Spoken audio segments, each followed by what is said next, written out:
Paul adalah seorang ilmuwan, saat baru 16 tahun.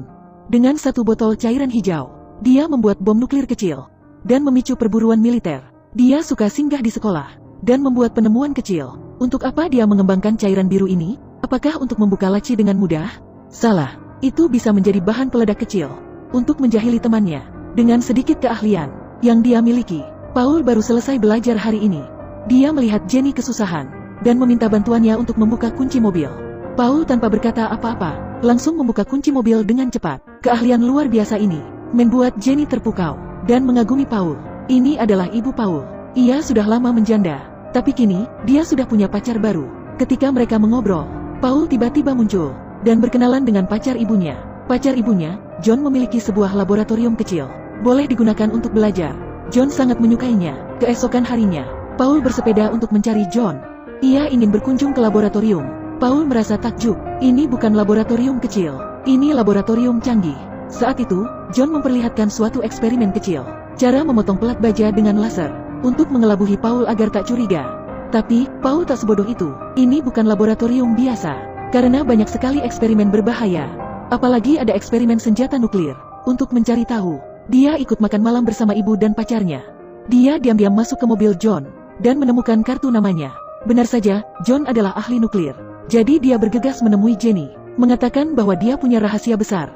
Laboratorium milik pacar ibunya terlibat penelitian nuklir. Dia lalu menunjukkan sebuah tanaman pada Jenny. Karena radiasi nuklir, rumput jadi bermutasi. Jika ini terus berlanjut, akan menimbulkan masalah yang besar. Paul lalu menyusun rencana. Dia akan menyelinap ke laboratorium untuk mengumpulkan bukti, dan mengeksposnya ke media, untuk menghentikan laboratorium itu. Mendengar hal ini, Jenny pun setuju, karena dia juga tidak ingin terkena radiasi. Itu akan berakibat buruk. Mereka beraksi saat John sedang makan malam bersama ibunya. Ia mencuri kartu akses John, dan bergegas ke laboratorium. Kebetulan hujan turun. Jenny berpura-pura sedih melihat kamera, mengatakan bahwa mobilnya rusak, dan meminta penjaga membantunya. Dengan antusias, penjaga itu langsung membuka gerbang, dan membiarkan Jenny masuk. Kemudian penjaga itu membantunya memperbaiki mobil. Pada saat yang sama, Paul segera masuk ke laboratorium. Ia memakai kartu akses John untuk membuka pintu, lalu masuk ke ruang kontrol. Mematikan sistem pengawas, melempar piring terbang, untuk menyalakan sistem laser, agar penjaga mengira itu adalah kegagalan sistem. Di dalam laboratorium, Paul melihat botol kosong, dan menuangkan sabun cair ke botol itu. Ia menggunakan lengan robot, dan ia berhasil menukar bahan baku, kemudian mengisinya dengan sabun cair. Dia juga menggunakan pemotong laser, untuk melubangi dinding, lalu menggunakan mobil remote, untuk mengirim sampel nuklir keluar. Jenny sudah siap menjemputnya. Awalnya, mereka ingin melaporkan hal ini. Tapi, kini Paul berubah pikiran, karena laboratorium ini milik militer. Laporannya, jelas tidak mungkin diproses. Dia berniat membuat bom nuklir sendiri, kemudian menekan militer. Dengan kekuatan opini publik, Jenny yang mendengarnya, yakin dengan bakat Paul. Ia sangat setuju dengan ide Paul. Jadi Paul belajar banyak pengetahuan.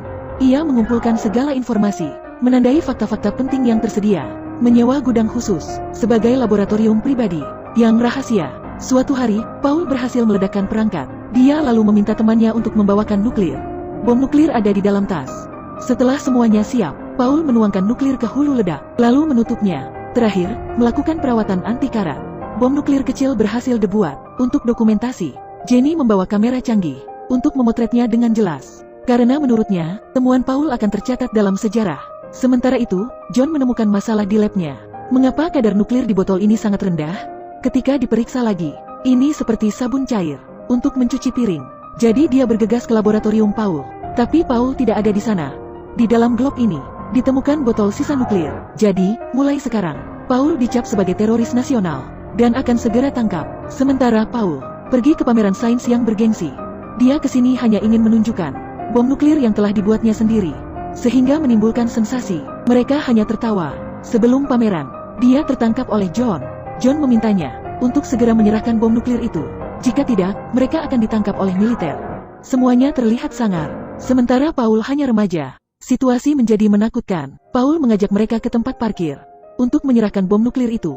Tapi saat bagasi dibuka, tidak ada apa-apa. Ternyata percakapan mereka barusan disadap oleh teman sekelas, sehingga mereka membantu Paul menyembunyikan bom itu. Pihak militer menjadi marah, dan membawa Paul ke ruangan. Mereka mengancam Paul, agar mengatakan yang sebenarnya. Pada saat itu juga, teman sekelasnya mematikan lampu, lalu menyemprotkan serbuk kering, dan membiarkan Paul melarikan diri. Dengan begitu, Mereka berhasil kabur dari pengawasan militer. Untuk menghindari kejaran militer, mereka menaiki bus untuk lari keluar kota. Karena lelah seharian, keduanya pun tertidur. Sementara John sangat khawatir. Militer mengirim helikopter ke seluruh kota untuk mencari John. Bahkan rumah Paul dikepung. Ketika Paul terbangun, dia melihat dirinya telah menjadi buronan. Mereka ketakutan dan segera keluar dari bus. Lalu menemukan gudang dan bermalam di sana.